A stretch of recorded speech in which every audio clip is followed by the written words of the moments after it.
as I sat in my chair, waiting for the bell to ring. Not knowing it was time for the gun to ring. As my ears rang, I got up and saw a man, not knowing it was he who would decide my time. I heard a ring and felt a sting, which caused me intolerable pain, not knowing it would be the last time I stood. Without a doubt, suicides are one of the most pressing issues facing American society today. Perhaps some of you watching have experienced a suicide in your life. Without a doubt, it is a truly horrific occurrence which must be prevented at all costs. Every year, there are roughly 45,000 reported suicides in the United States, a total which easily eclipses the roughly 15,000 murders a year in the United States. Some 22,000 suicides are firearm suicides. Evidence collected from a group of experts writing a 2016 article for the Washington Post indicates that if the United States gun laws were reminiscent of those of Australia, Canada, France, or Britain, firearm suicides in the United States would likely decrease by roughly 82%, and suicides overall could decrease by 20 to 38%. If this data and other research which seems to point to a similar conclusion proves valid, then we must collectively take steps to tackle this issue and save thousands of lives each year. Every 9 seconds, a woman is beaten by her spouse. Millions of women have been the victims of domestic violence. The presence of a gun in a domestic violence situation makes it 5 times more likely that a woman would be killed. An American woman is fatally shot by her partner every 16 hours. Megan showed to her friends on Facebook that she was finally leaving her abusive husband. That day she was moving, Megan was shot, along with her 3 children, by her husband. Those 4 deaths shouldn't have happened, but it did. And domestic violence can transpire further, impacting more than the millions who have died. The combination of guns and domestic violence occurs. We all know the feeling too well, pulling out our phone, glancing at the news and seeing it has happened yet again. Innocent lives destroyed in an instant, due to a single device made to destroy life at a rapid pace. I hope every single time it happens that our lawmakers would wise up and pass laws that will ensure it never happens again, but this has yet to occur. I'm heading off to college this fall, here in America. I won't ever forget this conversation my parents had with me. This is not long after Parkland. They told me to consider getting a bulletproof backpack. I can't believe this is the new norm. The fact that this conversation took place reveals how dire the need is for common sense gun reform. I no longer feel safe in classrooms, a lack of safety that students in almost every other developed country does not experience. Every time I'm in one, my mind flashes to the thought of a mass shooting. I actively think about what I would do if there were one,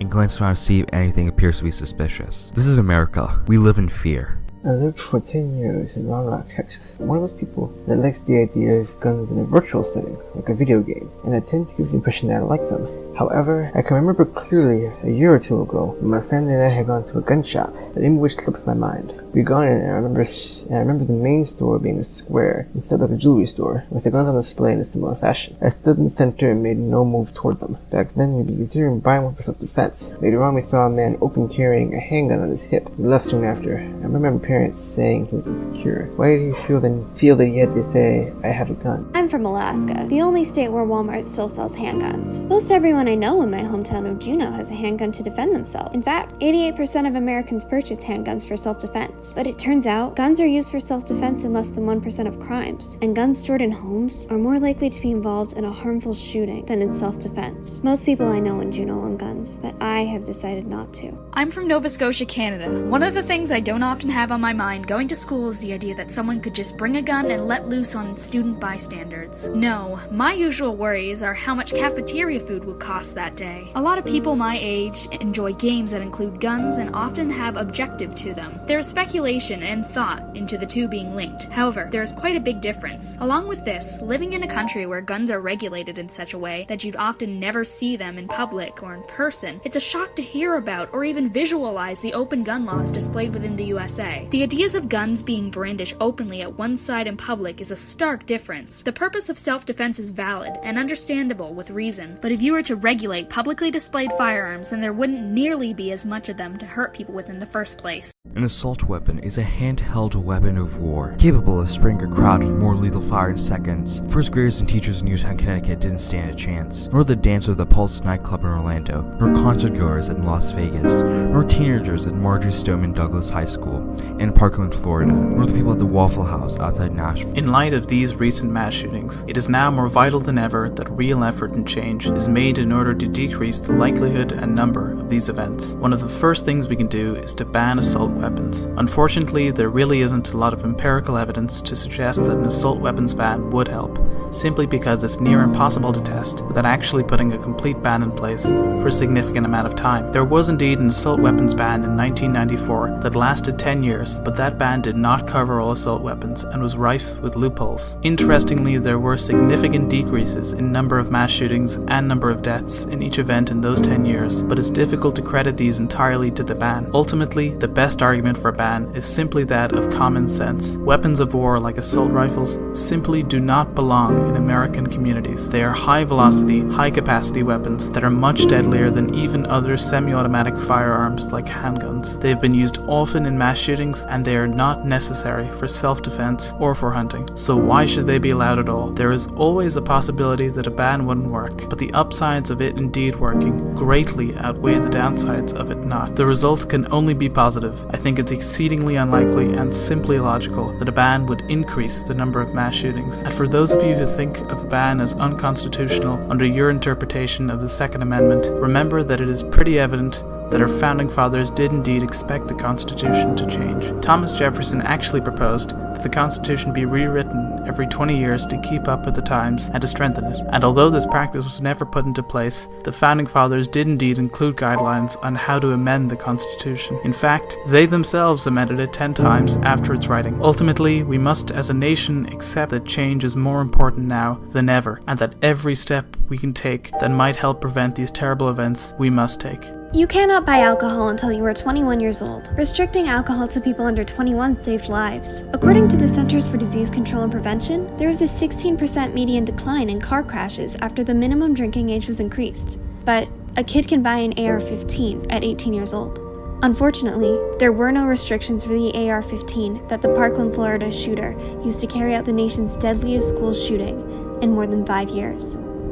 If legislation raising the age from 18 to 21 to purchase a semi-automatic rifle had been in place, Parkland's terrible events may not have happened. 17 students may have been alive today.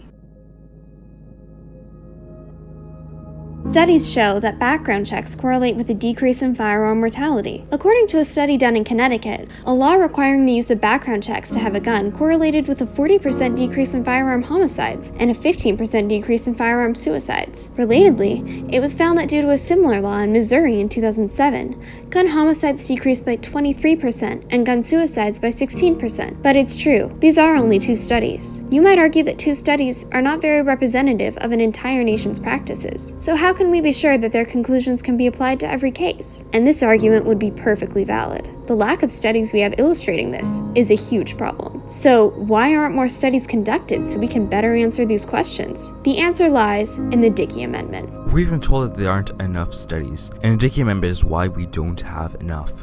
The Dickey Amendment has banned the CDC from doing research regarding gun violence. The rule restricts researchers from examining the public health risks associated with gun ownership and use, something that the medical community continues to push back against. Gun violence is a health issue, and we need to treat it as that.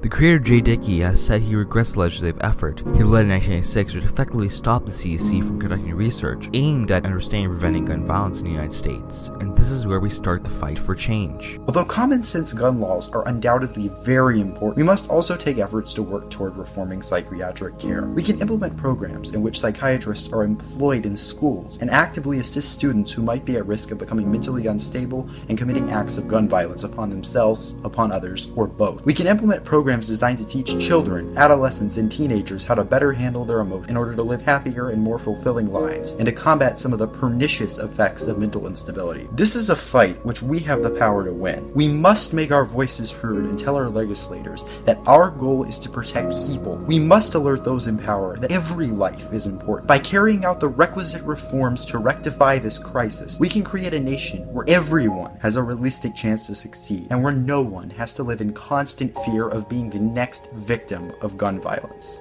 We must not stop to push for our safety, our lives. This is not a partisan issue. This is a matter of common sense. We must vote out those who never relent in their attack on our safety. Their constant inaction is costing lives every single day. Vote for those who support common sense, those who actually push for laws that are similar to those that save so many lives, laws that every other developed country already has. The statistics are clear. Common sense gun laws are effective. In states that have common sense gun laws in place, their laws are nullified by the states with the weakest gun laws, as guns can easily be brought across state lines. This is why we need common sense gun laws on a federal level. Vote to save lives. Make common sense gun laws a top priority when choosing a candidate to vote for. This is particularly important for those in congressional districts that have candidates that actively oppose laws that would save many lives. We have a unique opportunity to change the tide. Do not allow those lives lost in Parkland, in Santa Fe, in Columbine, and in Sandy Hook to be lives lost in vain like the many others lost. Make a difference. Even if you are not of voting age, you can make a difference. Use every chance to influence those who can vote. Our hearts may be broken and our world a cloak of night. Now we march together, vested in a new cape of light. Change is the eastern sun, where innocent lives don't end in might. As we quest for answers, we must never give up our fight. Lives were lost, so people stood. They stand against bad and stand with good. Though I could not march, I still have a voice. We've started to use it, a praiseworthy choice.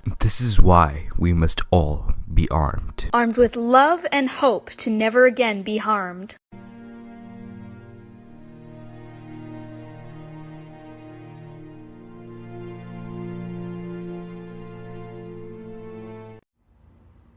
I stand against gun violence. I stand against gun violence. I stand against gun violence. violence.